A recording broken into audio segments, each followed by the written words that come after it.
Chapter 3. Almost immediately, Rosie Taylor, aka Nosy Rosie, thrust her hand up in the air.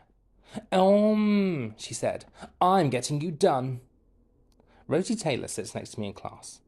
I don't want to be horrible, but she's got big, goggly frog eyes and a small, mean mouth like a slug's bum. Okay, sorry, that was pretty horrible. Both of these features are very handy for her hobbies, which are 1. Spying on people, and 2. Getting them into trouble.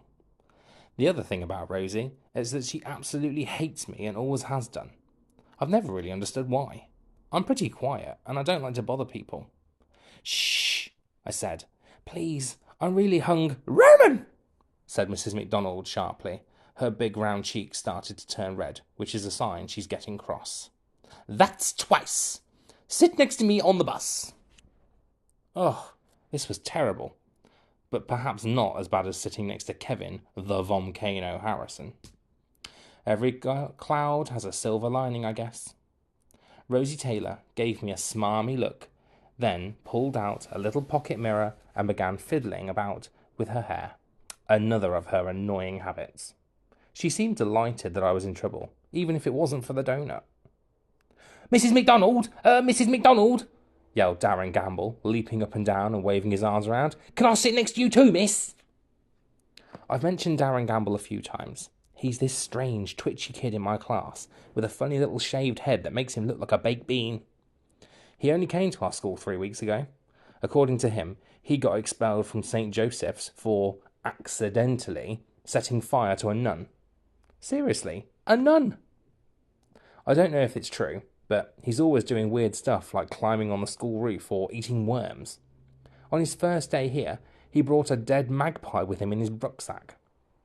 Another time, he had to go to hospital after sucking the ink out of an entire box of felt tips. Most of my class finds him funny, but he gives me the collywobbles, so I try to avoid him. I don't like people who are unpredictable. If my life, like a jam donut, his is like an explosion in a bakery. Miss Clegg, Gamble's teaching assistant, looked up from a text message she was pretending not to send under the table. Good idea, she said, rubbing her eyes. She always sounds like she's yawning. I don't think Mrs. Clegg likes working with Gamble too much. I once heard her talking to another teaching assistant, and she called Gamble, that snot-nosed little monster, which isn't very nice. Another time, she broke wind in maths, and then blamed it on him. This wound him up so much that he drank an entire bottle of Tipex. I have to say, I do feel a bit sorry for her. Until Gamble came along, Miss Clegg seemed to just float around the classes, doing the photocopying and stuff. Now she's got to spend all her time with him in case he tries to destroy the place. It must be one of those worst jobs ever, like washing a sumo wrestler's nappies or tasting cat food for a living. Mrs. McDonald, I've got well good music on my iPod, innit? Said Gamble. We can share earphones, miss. All my favourite bands are on there. Hedgehog Bloodbath, the Kitten Slicers, Grated Cheeses for your eyeballs. I've even got the new album by Sweaty Steve and the Exploding Grandmas. It's totally banging, miss. You'll love it. Darren, I don't think I've told you this before, but I don't really like heavy metal music, said Mrs. McDonald. You'll be with Miss Clegg.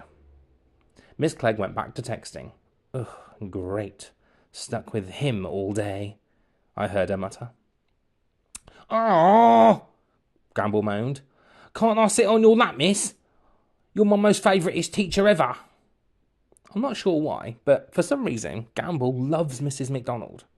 On his first day, he latched onto her like a verruca, and she hasn't been able to get rid of him since. Did you take your tablets this morning, Darren? Mrs. McDonald asked. Everyone giggled. Nah, miss, said Gamble, bouncing up and down on his chair. I gave them to the dog. Mrs. McDonald closed her eyes and pinched the bridge of her nose. Oh, that sounds like animal cruelty to me. Gamble held up his hand to stop her. Nah, don't worry, miss. It's for his own good. This week he's been a bit bitey. Bitey? She asked. Yeah, said Gamble. He always gets like this when he's got worms up his bum. Most of the class laughed. Mrs. McDonald slapped her hand to her forehead. Kevin, the volcano, Harrison, took deep breaths like he was going to throw up. Gamble grinned. My uncle's got the same. He says that happens when he gets worms up his butt. Thank you, Darren, interrupted Mrs. McDonald. You and Miss Clegg had better sit behind me. This is going to be fun.